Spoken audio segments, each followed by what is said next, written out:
We seeing the birth of a generational player in this kid, this 22-year-old 22 साल के लौंडा Cole Palmer. Are we? Is he the best player in the Premier League right now? And can he go on to become arguably a Premier League legend? Let's see.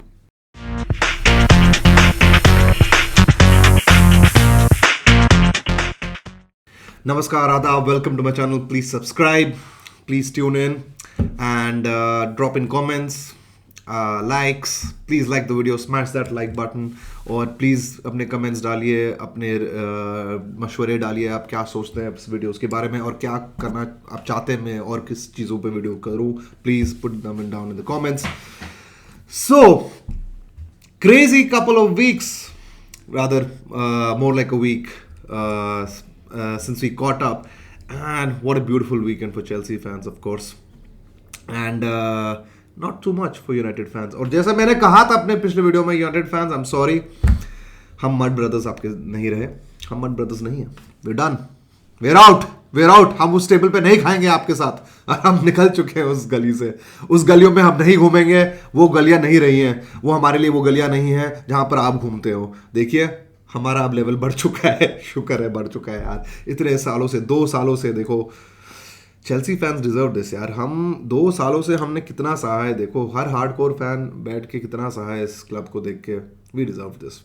Top in the goal scoring charts, fourth या think we are fourth in the table, 1 point behind City. Oh my, मैं समझ नहीं आ पा रहा ये कैसे हुआ है. And Cole Palmer goal contributions में number 1 with 10 goal contribution, 6 goals, 4 assist. मुझे पता है बस, लेकिन इसको ओवर हाइप नहीं करना चाहता. ये बस, ये जो आजकल सोशल मीडिया के जो ट्रेंड रहते हैं ना, हर एक हॉट टॉपिक को उठा के उसको ब्लो आउट और प्रपोशन करना. क्या कोल का पामर एक पोटेंशियली जनरेशनल प्लेयर है? हाँ शायद. जैसे वो खास करके वो जैसे फुटबॉल खेलते हैं, खासकर जैसे मैंने अपने शॉर्ट में कहा था, right at half time of that insane Brighton game. लेकिन मुझे नहीं लगता इस पे इतना प्रेशर डालना चाहिए. वो 22 साल के हैं अभी. Let him play his game, let him do something at Chelsea. उसको रहने दो, उसको एक कुछ सिल्वरवेयर जीतने दो, कुछ करने दो चेल्सी के साथ, कुछ इंग्लैंड के साथ, अपने जो अलग अलग लेवल्स पे, तब जाके बात करेंगे.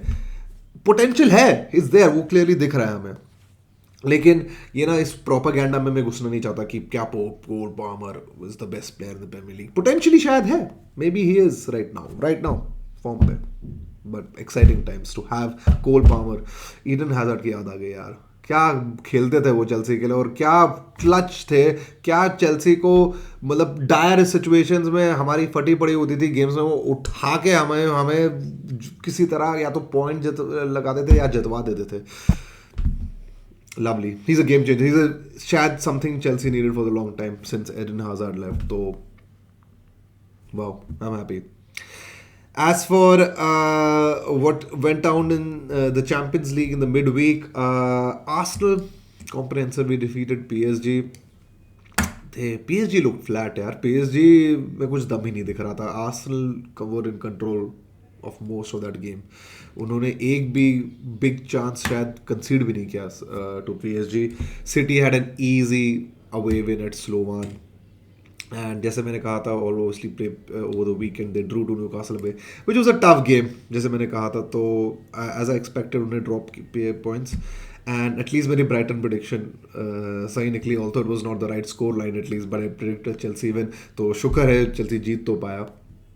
मगर यूनाइटेड की हालत बुरी है यार, और मैंने उनके लिए बुरा ही लगता है आफ्टर अ पॉइंट, क्योंकि देखो वो any big club following apart doing so miserably, I know, क्योंकि एज अ चेल्सी फैन मैं भी 2 सालों से देख रहा हूँ कि क्या हालत होती है आपकी जब आपका क्लब सही नहीं कर रहा होता है. मुझे ये भी बुरा लगता है कुछ. टेन हाग एक्चुअली मुझे अच्छे मैनेजर लगते हैं. May be it's just not worked out at United. I loved that Ajax 2018-2019 की जो टीम थी वो बहुत बढ़िया थी. उस team, Hakim Ziyech, Frankie de Jong, Matthijs de Ligt, Dusan Tadic, वो क्या बढ़िया टीम थी जो ऑलमोस्ट वो just like a minute away from reaching the Champions League final. 2019 में। वो मतलब क्या खिलाया था उसने उन टीम को, क्या बढ़िया फुटबॉल खेलते थे। तो है, there is a manager there, but something at United is not working out. I think वो यूनाइटेड का ओवरऑल जो माहौल ही बना हुआ है अभी फिलहाल, और वो बहुत, वो ग्लेजर्स ने जो तबाही बना के रखी है उसको अंडू करना बहुत मुश्किल है शायद, और टाइम लगेगा। एंड मे बी शायद टेन हाग उसी में जूझा हुआ है, और शायद उनके काफ़ी जो फैसले रहे हैं लाइक लेटिंग जेडन सैंचो लीव, शायद वो नहीं कामयाब हुए हैं, तो इसलिए शायद वो भी उस चीज़ों पे जूझ रहे हैं अभी। But nevertheless, Chelsea have a Europa Conference League game. And we don't have any Cole Palmer for that, because Cole Palmer को इनिशियल स्क्वाड के लिए सेलेक्ट नहीं किया गया।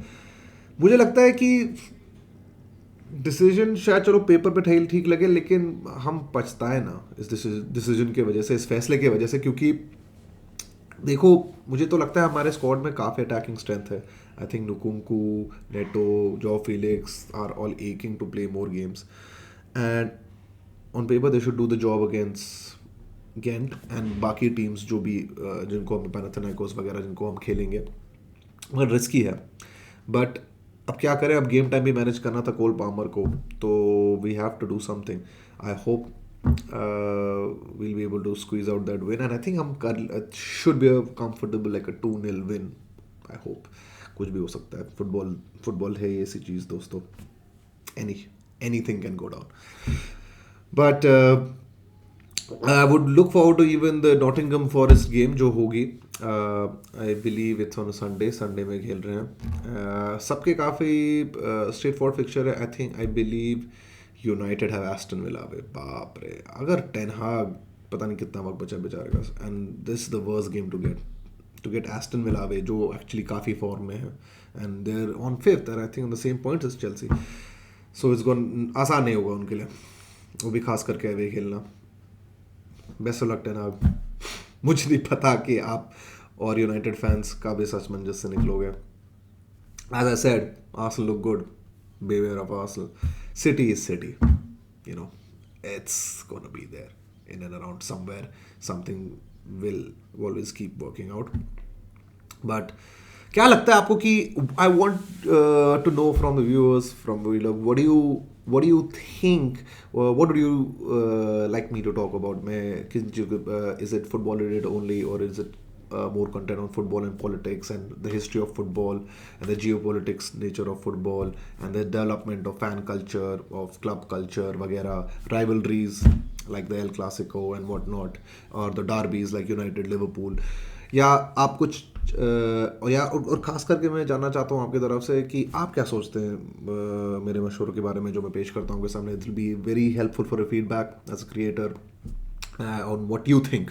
सो please like, subscribe, smash that like button, share it, भाई मम्मी पापा बहन भाइयों सबके साथ शेयर करिए।